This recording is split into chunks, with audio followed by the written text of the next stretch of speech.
My guest today is Shannon Rowan. Shannon, welcome back to the program. Thank you, Keith. Thanks for having me back.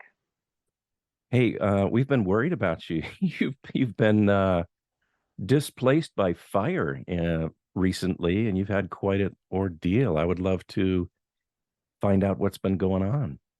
Yeah, we have had an ordeal, and I'm still, I have to admit, this is the first time I've actually gone on air again since this all happened. It started on, excuse me, September 15th, to be Was honest, and was we've that been August quite 15th, cool. Shannon? Yes, Okay, August August 15th. Yeah. 15th. 3 days before my birthday, we were just about to take a few days off to have like a mini vacation, like once a year. We try to have a few days, and we thought we'd do it around my birthday. And now we realize that's a bad plan because we were actually going to go away camping for a night or two and leave the cats, and we should never plan to go away during fire season, at least without the cats. Because it is end of summer, early fall here is when it is the hottest and driest. And we're in a rainforest actually. We live in a temperate rainforest. We get 60 to 100 inches of rain per year. And it was really wet spring. We had a lot of snow in the winter. We thought we're going to be great for fire season, like no problem because it's so wet and it's been so cold all summer. And as soon as it was hot at all, we had maybe 2 days of hot weather. As soon as we had this hot weather, we actually had a little bit of a storm come through with some rain, not a lot of rain, but it was more like thunder and lightning. And that doesn't happen a lot here. It's very unusual. But at first I was like, "Oh, no, oh, some rain. It's been hot. That's so nice. It's so dry now, and we've got dust everywhere." And then, but my partner Sam was like, he immediately thought fire. Like he was like, "Ooh, lightning. Ooh, it's really hot and dry." Mm. And I wasn't even thinking that way. And he went into town that morning with our vehicle because we needed a repair. And he was came back like afternoon, and we live down in what you call the wrinkle in the earth, where we don't have the EMFs, and it's like, but it's way down in this like gully, in the forest, and kind of almost like a ravine.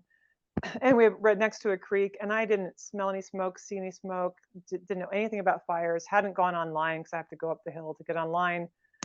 And so I was just taking my time doing chores and things. I had a day off and getting ready to kind of have our little vacation. And then he comes back and he's like, "There's a fire on our mountain."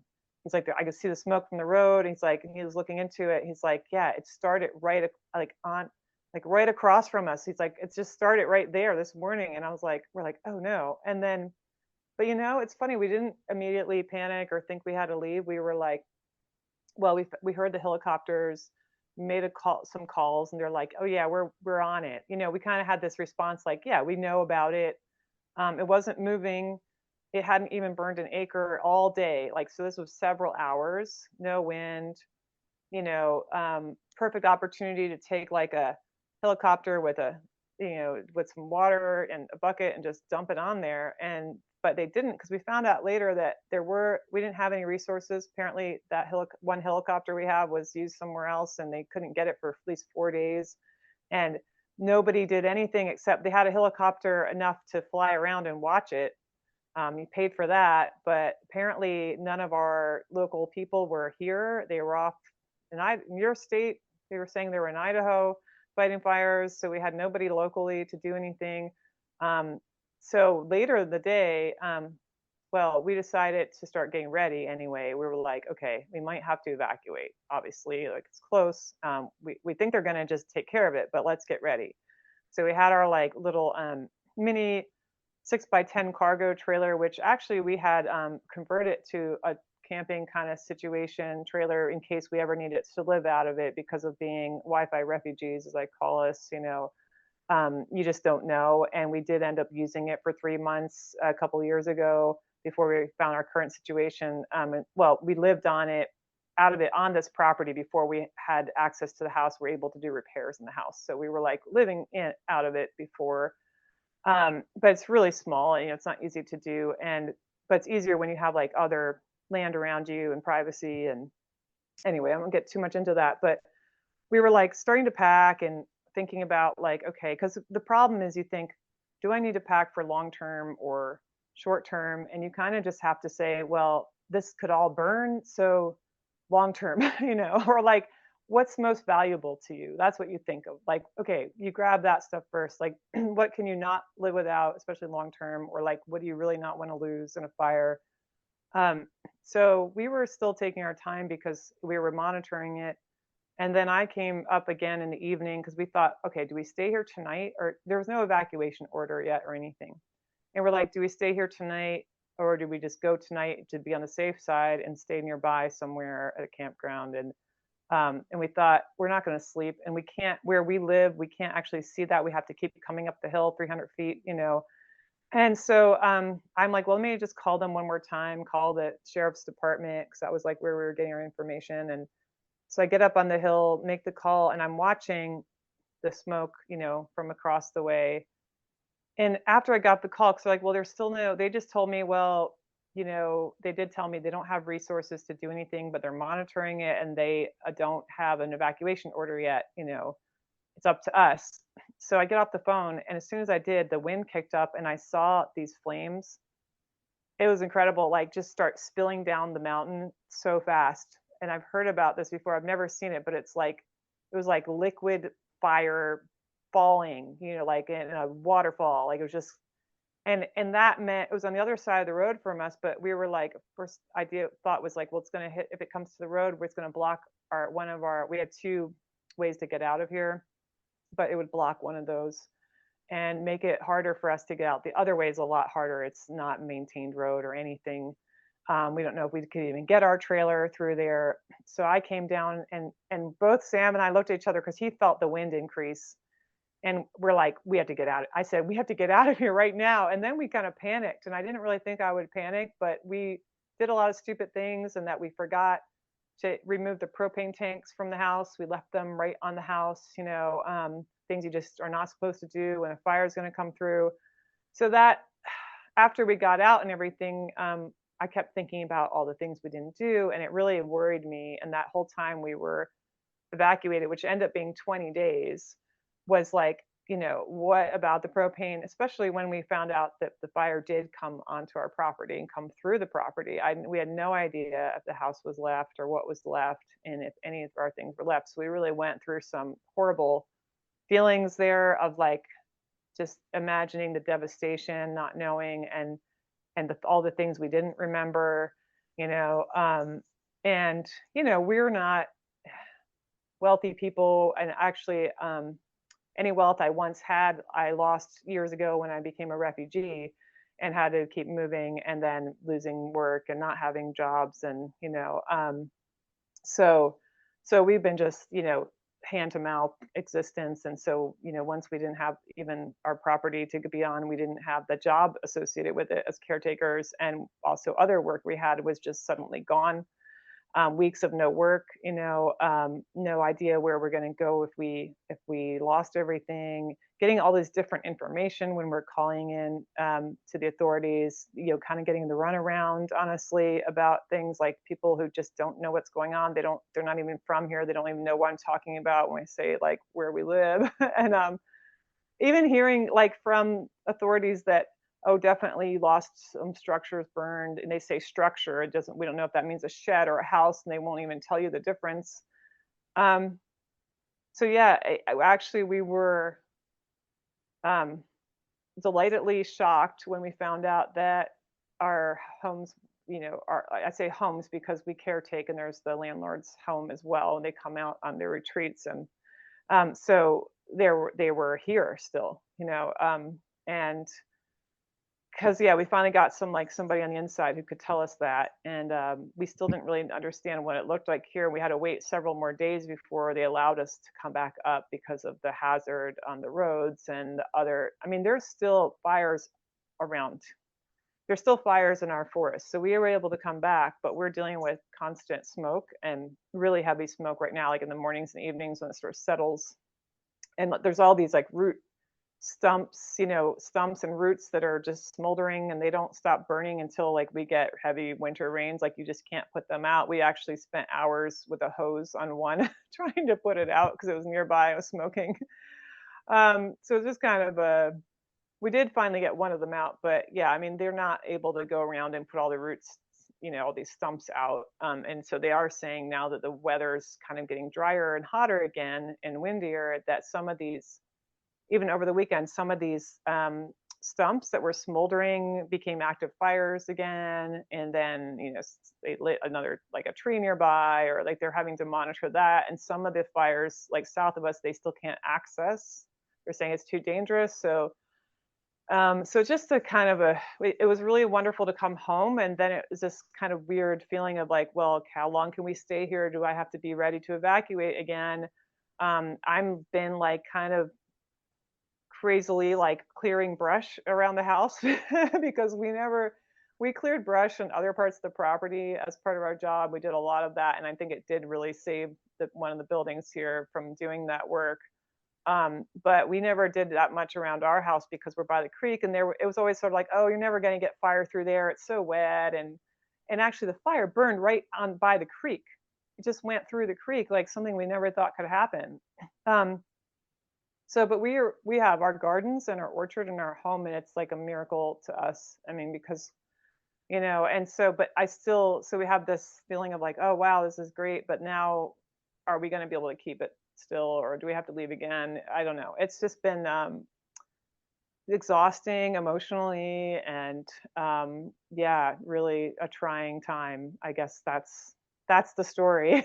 So I don't know. Yeah. Well, I was so happy to hear, and thank you very much for sending us word that you guys were able to get back um, to your home, but the surrounding area is not really in good shape, right? Oh yeah. So it's a 6 mile drive to our house from the highway. And so well, and that's usually a beautiful drive, and I've never minded. It takes half an hour to get it down the mountain to go anywhere, but it's never bothered us. 3 years we've been doing this, and because it's so beautiful. I still, honestly, even with it burned, I still find it beautiful in a way. It's just but it's strange. It's like when I actually missed our turnoff when we were coming back because the road sign was burned, gone, but I just didn't recognize it at all. I went past it, had to turn around. Sam was in front of me with the trailer. I had the cats in the car, and and then I realized he wasn't behind us anymore. And then I had to turn around. But that whole corridor is so destroyed. I mean, from the highway, when you look around you, like a lot of these hillsides just don't have any trees on them anymore. And they've had to cut a lot of those because they're danger to the highway, and they're completely burned. So it's just this scarred, blackened, like hillsides, and our turnoff is somewhere there. It was just, I can't describe how lush, like this really looks almost tropical here. We have ferns everywhere, or we did. And I mean, there's like a lot of Doug fir, but there's other kinds of trees too. There's like alder and maple and cedar, even a few redwoods, here and there. And then just all this, like the huckleberry and the rhododendron, and, there's something called snowbrush, there's bay leaf, there's all kinds of different plants, and it's just always really green, especially, I mean, of course, a little bit less in the winter, but especially in the summer, it's like, wow, you feel like you're in the jungle. And it just, I just didn't know where I was, and it was like all brown and scarred, and just the smoke. And I felt like, honestly, my first feeling when we turned off there, and then we had to wait because there were these trucks coming up and down our road, and was that I was in a horror movie, because it looked like, it looks still like a like exactly like a horror movie, when you have like, there's this kind of smoggy, smoky mist, and like the blackened landscape, and so just really surreal, and just almost the whole 5 miles of variations of this, like brown, either like some of the trees, there's like sometimes like a little bit of green here and there, and then some of the trees are like brown leaves and black, and then um but then we about a mile before our house is where it starts to get green again. So we were really fortunate that the fire, when it did reach us, it was like a ground fire, they say, right? So it was really slow moving, just kind of burned through on the ground, and it didn't burn everywhere. um, so even in our property, like driving around and walking around, you see the reminders everywhere on all sides. There's like blackened trees, and brown leaves and just all the undergrowth gone, all that vegetation gone. So it's a I feel like because I feel like I have this relationship with the forest, and it's not just like that our home is here. Like we feel like we belong here, and it belong. We kind of have this relationship, with the life around us, and I feel like we've been here with this forest through all these seasons, like repeatedly, and different kinds of seasons every year, and now we're like with the forest during the season of fire is how I can describe it. And so in a way it's like I want to be here with it. I don't want to just abandon it because there was a fire. Like I feel like we belong here with it. And the deer are obviously the animals we do see are traumatized and spooked, and the deer are really behaving differently from what we're used to. And we're used to kind of shooing them off. They're kind of pesky, and they're very like defiant. They just come like look at you like whatever, like they don't care. But now they're like really skittish, and we're like, it's okay, you can come eat the garden. I'm sorry, like because there are a lot of them here because we've got this like oasis in the burned forest. There's a pond, there's the creek, and then there's like some grass still. But obviously it's not a lot of food, and I don't know what happened to the rest of the animals. I mean, it's really horrible to think about, like where they go. I mean, the bears and the cougars and the bobcats and squirrels and martins and foxes. Where did they go? Did they survive? So when you got displaced recently because of this fire, did you mention that you lost your employment opportunities? And tell me what's going on in that dimension. Do you have a Yeah, way? yeah. So, well, we're working again, at least in terms of what we do with our work trade, with the caretaking, which isn't much. It just really covers rent. They're allowing us to do some extra hours this month, but not a lot. And my partner was doing a lot of work for other properties in the area, but they had all had to evacuate too, shortly after us. And so, those 3 weeks, like he didn't have that work either. Now he's in demand again, but it's really difficult to travel because so we have to add at least an extra hour. It already took us an hour to go anywhere, half an hour down the mountain, and then like another half hour to town or to other off-grid communities, as well, or even an hour and a half. And now they would have like one lane on the highway with you have to follow the pilot truck. They're still cleaning up stuff, and they're doing some like burns, and to fight the fires. And so you wait like half an hour, maybe more each direction. That adds an hour and a half. Sometimes it's 4 hours for us to go anywhere and come back, or more. Which really changes, like, well, okay, thinking about how we're going to do that. And they even asked us too to like minimize coming and going because of the traffic they have on our road. And it's really like a 1 lane road, and you have a couple of pull-offs here and there, so you kind of can get into some situations of suddenly there's like 5 trucks coming down the mountain and you don't have anywhere to pull off. And so they're telling us like, well, they have more traffic in the morning, so if we could wait till whatever after this time. And then it's like you wait till after 10. And I got home really late the other night just to go. I went to town for the first time to get groceries and things. And so my point is that it's not super so simple to go in if you have work and get work and do it. And so we're trying to navigate that, and we're still cleaning up here and repairing things. We didn't have any water for several days because the line had been melted. Of course, all the pipe that we have to the springs, and the spring box was muddy and damaged. And we were talking about this, Keith and I were about we got a pump for the creek that we're using now. It's like a gas powered, it's very noisy, but it took like 2 days to figure out how to get that to work. And um, so it's just these kind of things that's hard to describe, like how much we have to deal with. And I had a job all summer. It was part time, but I was working as a kayak guide on the river. And now they did open up the highway, but again, there's the delay. There's not that many people coming and asking for trips, but they did start again last week, and I might be able to start doing that. But again, this sort of like having to drive and figure out the timing and be able to get there on time and do that. And to be honest, I do feel a bit traumatized still by it. Like, and there's ways it's affecting me that I'm still kind of getting used to or trying to understand. But going back to like a normality or sense of that actually feels really hard.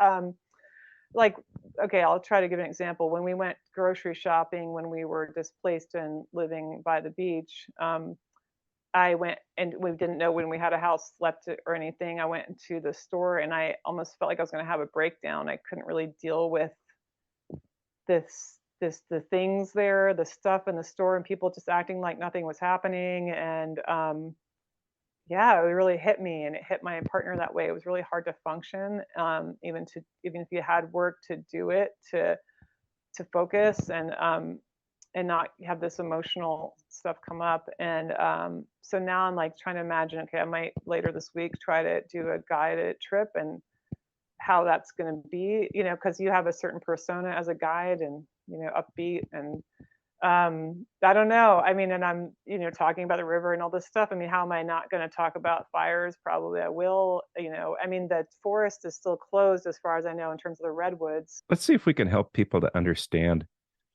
Maybe if there's people who are watching this who are not EMF refugees or don't know somebody intimately that is affected by this sort of poisoning that's going on in the modern age. But can you give people a feel for there's much more at stake, I think, in your situation. So I used to work in emergency medicine. We would often deal with people who had been displaced by a fire in their home. And that is really devastating. That's just like one of the major events that can happen in life.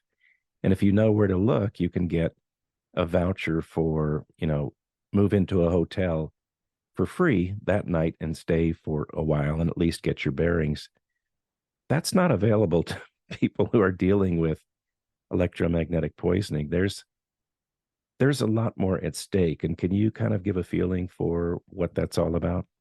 Yeah, that aspect is like really difficult. I mean, that it is hard for people to understand that for us to be displaced from our sanctuary, it's not just a home, a house somewhere. It's not replaceable. Like it took years for us to find this situation, where I really feel good, I can sleep well. We've had different kind of compromise situations along the way in different refuges, yeah, that where we felt better, and then the smart grid came in, and we had to move again. So we've had to move several times. I'm really sick of it, to be honest. I don't want to move again.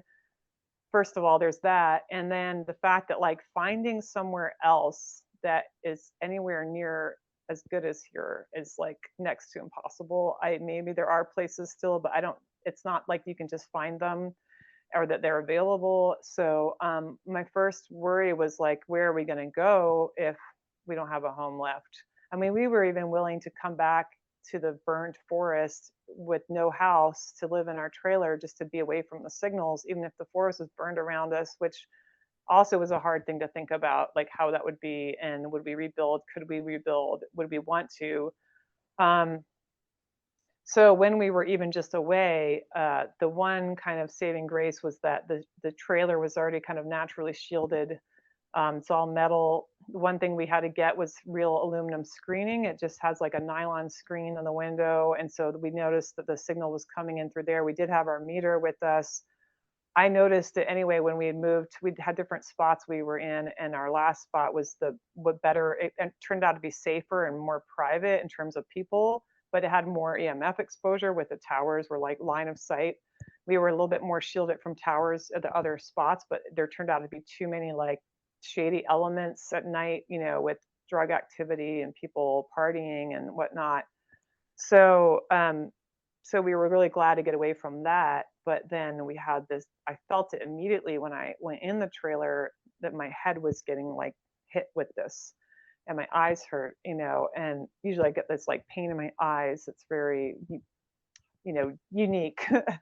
And so we were like, oh yeah, look at this. It's really coming in here. And then of course it's bouncing around. It's even worse. So actually, even though the signals in some ways were stronger outside the trailer, I didn't feel them as much until I got in the trailer, because the problem with when you get reflective shielding is it can create a problem. If it's not a true Faraday cage, you're going to actually amplify the signals or create hot spots. And So we got once we did that with the windows, it really helped. And in the meantime, I actually had packed. It's amazing the sort of things I did end up packing that we really needed, and I haven't even used in a long time. But I have this shielded material hood, like a fabric hood that I never even really had to use before. I remember buying it thinking maybe we were going to have to plane travel to move somewhere, and I better get some shielded clothing.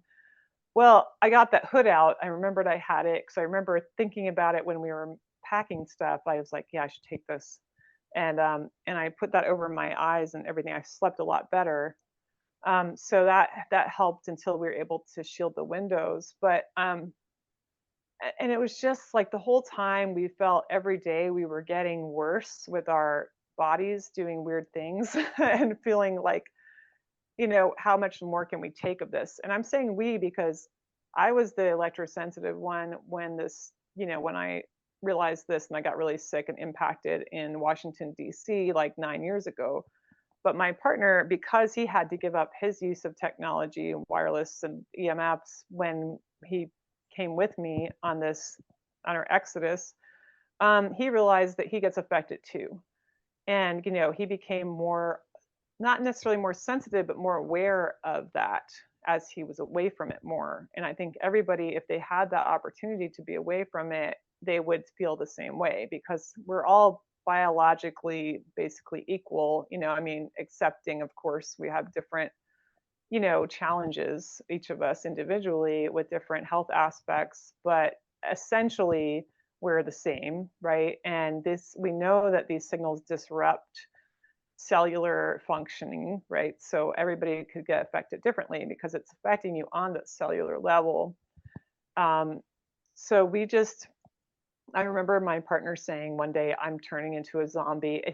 He said, "No, I turned into a zombie. It happened already. I'm just one of them now." He's like, "I can't think. I don't feel right. Like it's horrible." And like we both knew we hadn't had like real sleep in weeks, and not the kind we were getting here. And just that constant compensating, because you sort of adjust, but you're compensating. So something's being compromised in your body when you're exposed.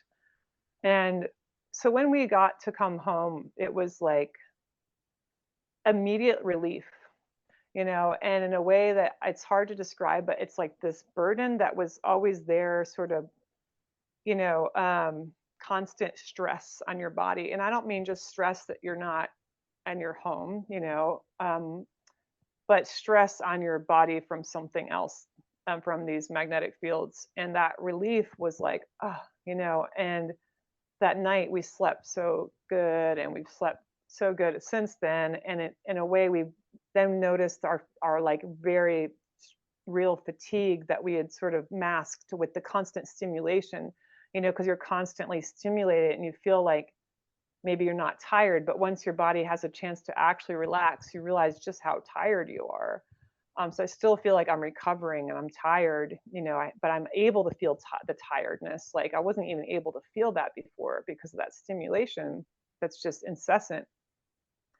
So yeah, it's just, but when we thought our home was not going to be here, when it seemed like a very real possibility, and that was kind of the intel we were getting, I start looking on Craigslist. I'm like, I guess we're going to have to start looking for another situation. And it was just like going through that again and that impossibility of like, okay, here's something off grid, but is it off grid next to a power line and cell towers? Is it off grid with a generator?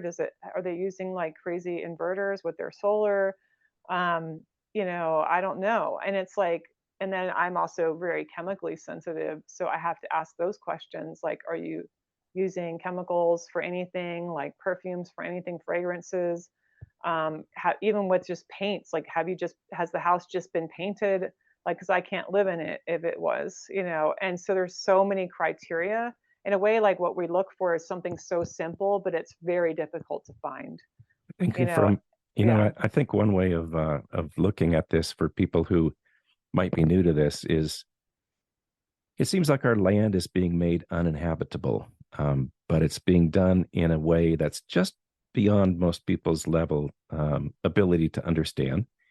And as you pointed out earlier, that the results of exposure to EMF are at a cellular level, so it can't not be affecting. I mean, it affects everybody. It's just that some of us are aware of that effect, and some of us aren't.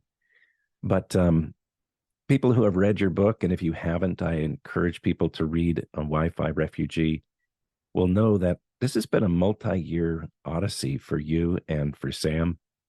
And you guys had prosperous lives in the Washington, D.C. area before this all began. So that caretaker job that you have that you mentioned doesn't pay a lot, but it covers the room and board. You guys paid a fortune for that, really. And I think reading in the book and seeing your struggles from place to place and the way that you chronicled the struggles of other people who have traveled around looking for a pristine environment, there are not that many pristine environments left. So it would be very difficult to replace what you've got there. So you're living in an area that's been burned out, but for now you're safe in that little oasis. Do you feel like that's an adequate? Yeah. Yeah, and it's amazing what so this isn't even completely pristine. We have a cell tower here, not that far away. It just doesn't reach our home.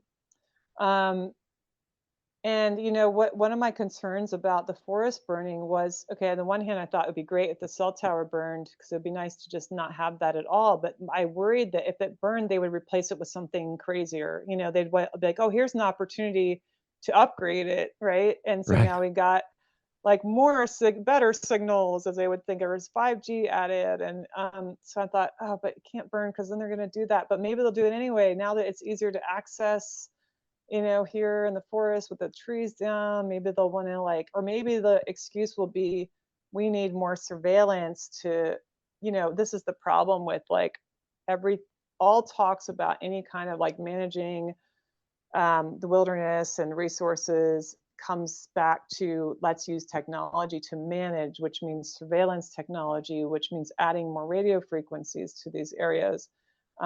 Even just before this happened, I came across fish and wildlife people in our forest, and I was just curious what they were up to. So I stopped and chatted with them.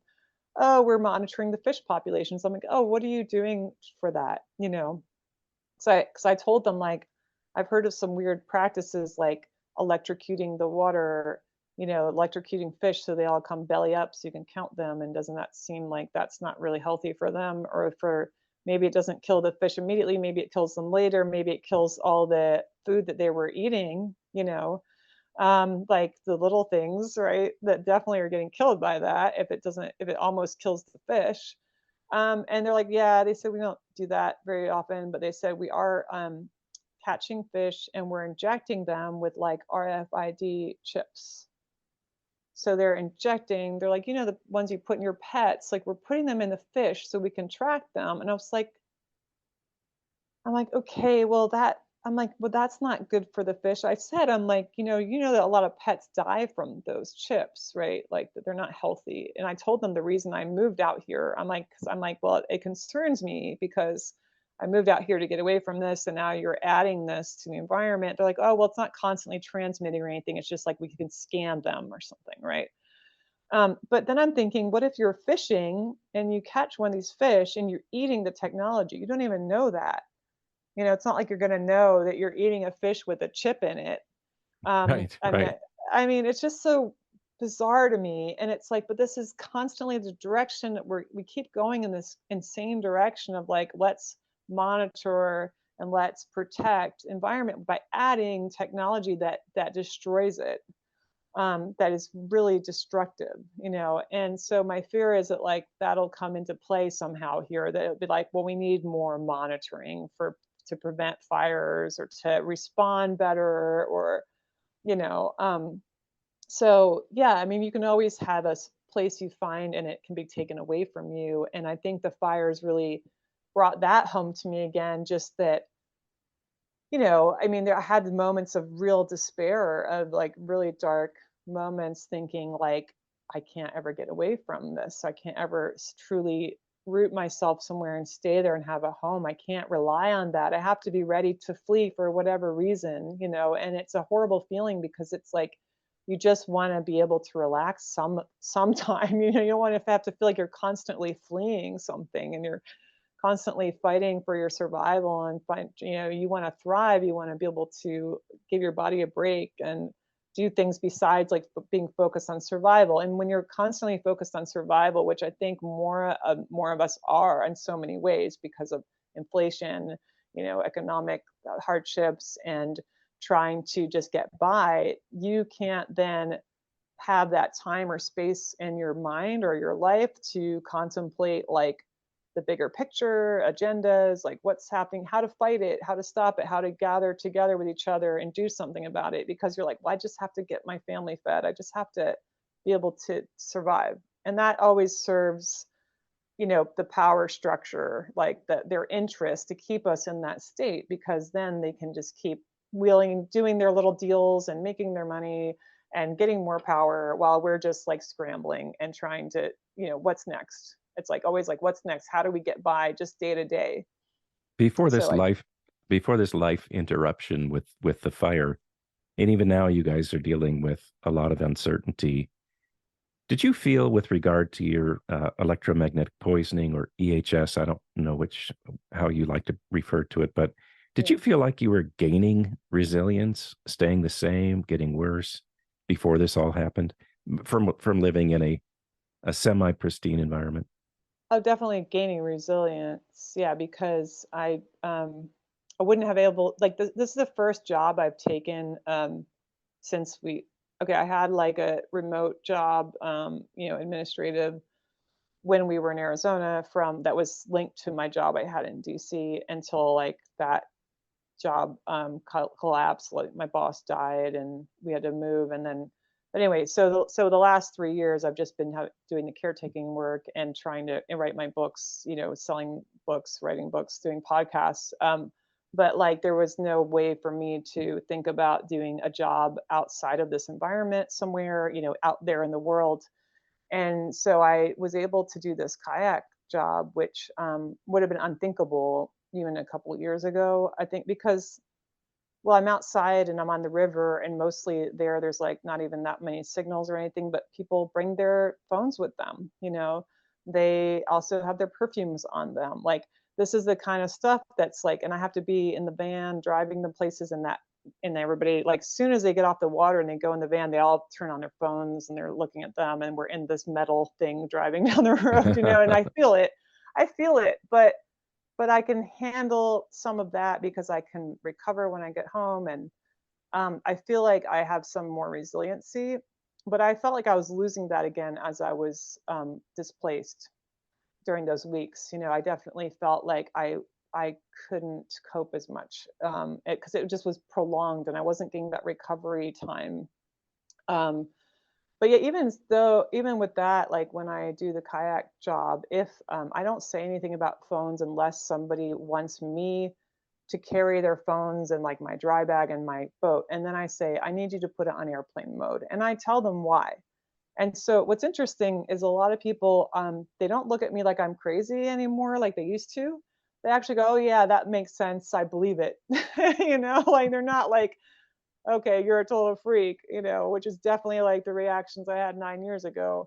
So I think people are either, even if they're not aware of it, sometimes people say, oh, I've heard of that before, or I know somebody, or they say, yeah, I believe it. Like they've lost that romance period with this, is the technology is sort of like passing, right? And people are starting to maybe contemplate or willing to contemplate the impacts, the negative impacts on their lives. It's not all just like, yeah, um, color, lights and colors and like magic anymore. It's sort of let's think about like what's this doing to us.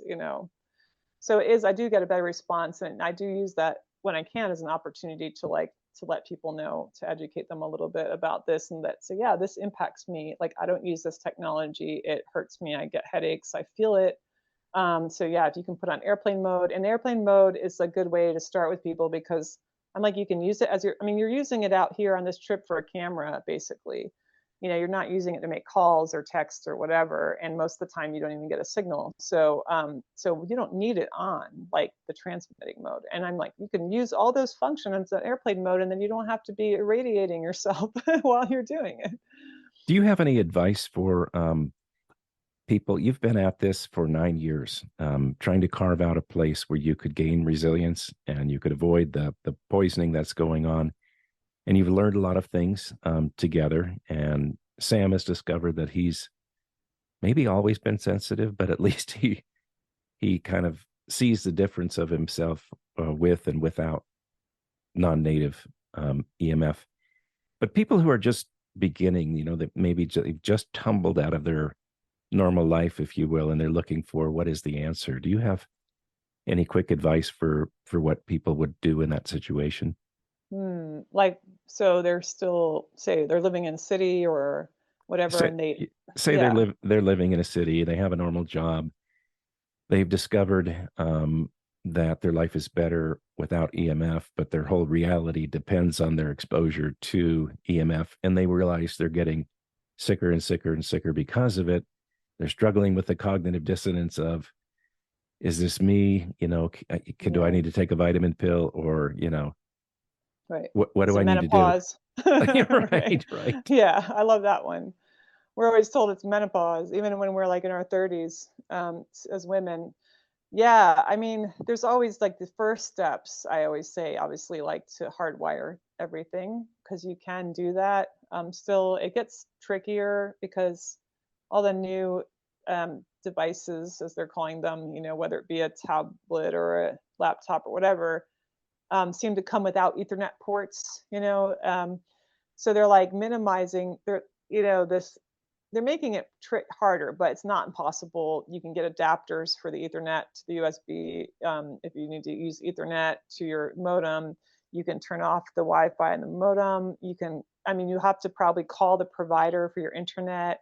They might not know how to do it at first. It usually comes down to logging into your account online and clicking a box that says on or off for the Wi-Fi, on or off for the 4G, 5G, um, Let you know, let that let kind me of thing. let me say, and Yeah. I should have been more clear in my question, Okay. but let's assume that people somehow were able to get that kind of information with regard to going wired versus wireless and stop using their smartphone, and they're not able to work in an office that has Wi-Fi and those types of things, Mhm. and they're getting sort of desperate. And Mhm.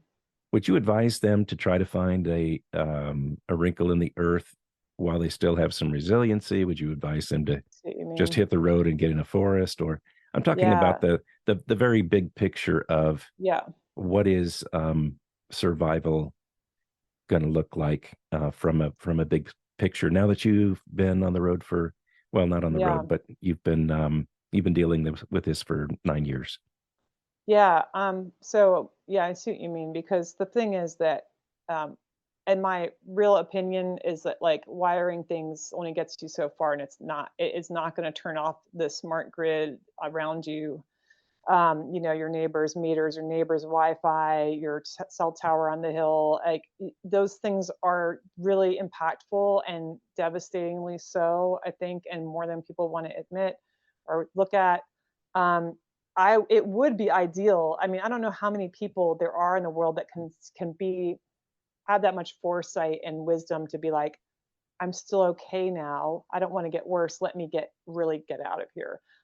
Because for me it took like being very sick and the pain motivator to do all the crazy things I've done. I'm not sure that even I would have, if I had known, would I have made those choices to get to be like off grid somewhere. I will say too that I actually I didn't love living in the city except for the social aspects sometimes, and I always hated the noise and the pollution and certain things like that and having neighbors. And I wished I could live in a cabin in the woods, but I thought it was impossible. Like I just didn't see how financially or anything. My job again, like tied to the city, tied to living there. But when I had to, I found a way. So I think that we need to realize that we limit ourselves with our thoughts and that there is a way to do these things, and if you have the motivation you will find it. Like doors will open when you're seeking that, when you're really open to it, when you're willing to do anything, go anywhere.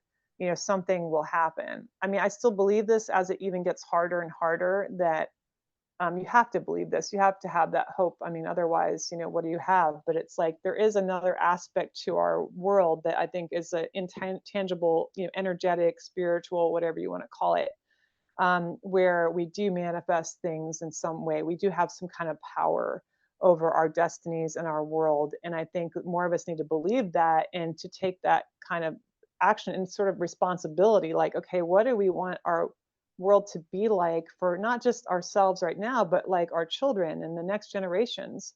How are we going to make that change if we all just decide that I'm just going to stay in this system that's so devastating to every health of everything, and just like make these little changes and but like basically stay in the system? Are we going to like have a revolution, a real like green revolution that says like, we know that our environment is us, basically, like we're part of it, we can't separate from it. So if our environment is healthy, we can be healthy. Our environment cannot be healthy with these exposures, like not any of it. And we know that millimeter and microwaves kill insects. They use, their patents for pesticides, insecticides using these frequencies. So this is like microbes and the soil. This is the foundation of all life, natural life. Do we want to live in a totally artificial world as an artificial being, or do we want to help like live in a natural world as natural beings? And don't we have that right? I mean, don't we have a right to be wild people, like wild animals and wild nature?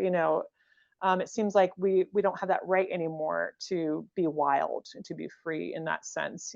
We have to just live in this artificial construct under these kind of really restrictive rules. So to pursue that line of thought just a little bit more, you guys made it. You were doing that, and you've been able to return to that. The employment situation is tenuous, and I understand.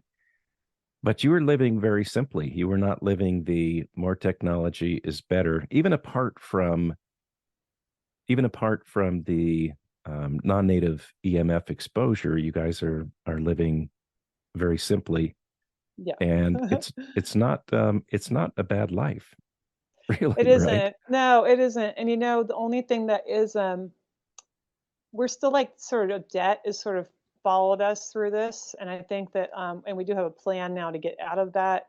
Once we don't have the debt, and I think we don't need as much money, like we don't need, like, people, your real needs are probably a lot simpler than you think. And that's the thing. Like, I think that it is easier. Life is better when it is a little bit simpler, less complicated, when we have fewer distractions, fewer things kind of pulling at us for our attention. And you can just, yeah, it is a lot better, I think. Okay, I'll give a little example. When we moved to Arizona, and the first house didn't work out for various reasons, and then we were looking for another one. Well, we found a good one, and then that got sold, and we had to move, that was like, they're like, oh, it hasn't been on the market forever, so you could live here probably a long time. Well, 3 months later it was sold. We had to leave. So the only one that seemed like a good option was like this crazy drive there with this horrible road, and we didn't even have a vehicle that could handle it. We were going to have to hike in half a mile, and it was just like remote. And I remember Sam thinking like, this is crazy. Like, we can't live out here. So remote. He's like, no, no. He's like, I do not want to do that. Like, that's just too much. But then when we adjusted to that, we liked it a lot. And like, I think now that we've lived so remotely, most people think it's insane, like how remote we live. And they think it's like, just why, like they're afraid. Even they come out, the couple people we had visit us in Arizona were like frightened to be out in nature like that. um they're afraid of the animals, around. And now it's like, I can't imagine, like, to me, I would want to die rather than live with neighbors again. Any neighbor. Like, I just can't imagine, like, why do people like have their houses next to each other? Like, it's crazy to me. you know. and But and, that's es- me, and especially yeah. because Because people in the modern age equate to radiation, well, non-native EMF, that's right? really what it is. It's not that I don't like people. It's that to me, it's like when I in the 90s when you could still smoke everywhere, when more people came to a party or wherever my friend's house I was visiting, it just meant another smoker entering, and I was very sensitive. And I thought, oh gosh, another cigarette, is going to be in this room and lit. And that's how it is now with cell phones. Like, oh great, another person coming into this room means another cell phone. Definitely, for sure, it's on and it's on them. That is like a guarantee. Almost anytime, anywhere with people, you have to assume that. Add it to that, maybe they're wearing a perfume or a fabric softener in their clothes. So for me, it's like people become, unfortunately, like something to fear, something that is a threat, and they don't even know it. And so yeah, to me, neighbors means smelling their laundry, even off grid. There's an off grid community where people have generators, and the generators honestly are really devastating with EMFs. Like, I feel generators almost more than like a Wi-Fi router or something. Generators are really powerful, dirty electricity, and that's often overlooked. So yeah, but I smell their lawn. I'm smelling like regular detergents, and I'm out there in this off-grid property. It looks beautiful, but I'm like, oh my gosh, I can't breathe. And you can't breathe the fresh air. Where's the fresh air? Why are you even out here if you don't have fresh air? So yeah, neighbors is like that. It's maybe their music, no, whatever. Maybe they play loud music. Maybe they have dogs barking. Maybe they have and they have the Wi-Fi and all, and maybe they have a ham radio. It's just there's so many things that, and all those things like are make me feel horrible. so so to me, the only answer is like no neighbors. I mean, that's become the answer for us, is like literally no neighbors, or at least the neighbor is a mile away. So we do have neighbor. It's a mile away. Another neighbor like 2 miles away. And I would actually love it if there were no neighbors for 10 miles, 20 miles. Like, I think that would be amazing. I'd love it. I could do that. But I'm saying this as somebody with a partner and with pets. Um, by myself, no, probably not. I mean, people need company. I don't see that. I'm not really a hermit like that. I don't think I could handle. I mean, I could handle. I've had weeks without Sam, but I've had the cats, and I've done that, and that's been okay. But like beyond like 2 weeks is really difficult. Sometimes I think it would be an interesting experiment to go into the woods and be there alone for a month and see how that felt, if I went crazy or not. But yeah, You might come out yeah, with even more resilience yeah, than you have now. So, well, that's true. this has been a great Yeah, conversation, and I appreciate. I know that you're just barely getting things back together, and I've only been back in your home for a short time, and there's still a lot of uncertainty and whatnot. So I appreciate your taking the time to let people know what's going on. And I know my listeners on the podcast are concerned, and I think that they'll want to know exactly how you're doing. How can people help right now in this season for you? well, we have been taking donations, and I want to thank everybody who has donated. It's amazing. I'm still looking into trying to just get like disaster relief funds. Supposedly those are available, but I haven't actually gotten a response or figured out if that's a possibility for us. Um, but even just buying books, that's a way of supporting, of supporting me and us. If you buy them from me directly, that's even better, because if you don't mind waiting a little longer, like I mentioned, it's a little harder for us to get into town. But in terms of like, the royalties I get, obviously I get more if you buy them from me directly. So you can reach me at my website, contact me there on my email. There's a form to fill out, but it's wifi-refugee.com. There's also a donation button on my email, or you can like just, that's through PayPal. I know a lot of people don't like to use that. Um, and yeah, so I mean, I just, anything helps. And I've been really, it's been overwhelming how many people have helped, and people we don't know.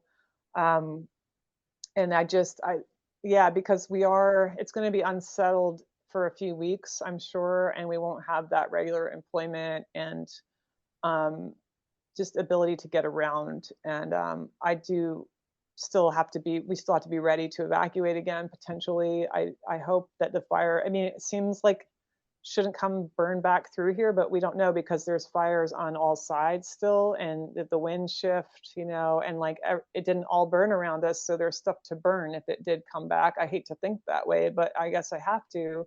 There's these smoldering stumps that they say can and have like just gone on completely on fire again, and then that can catch something else nearby if there's something to catch.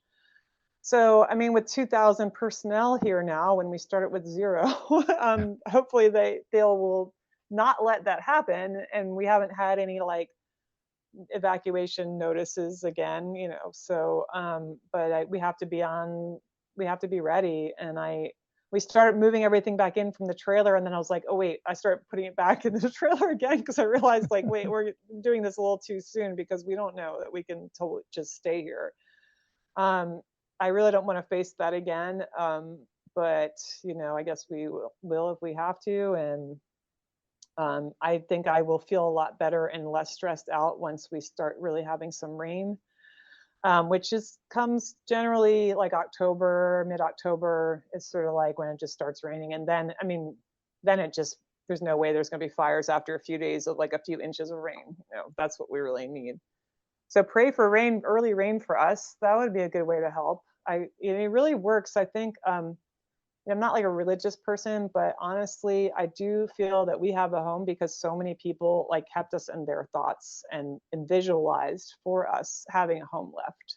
And we did as best we could too, even with the emotional kind of upheaval we were in. We tried to meditate every day and visualize that home. And I think that worked. I think this is a real thing. And so anybody just keeping us in your thoughts or prayers, whatever you want to call it, intention is also a way to help. All right. Thank you so much. I appreciate it. So the website was Wi-Fi-refugee.com. Shannon, thanks so much for your Thank you, time today. Keith. Yeah. Thank you.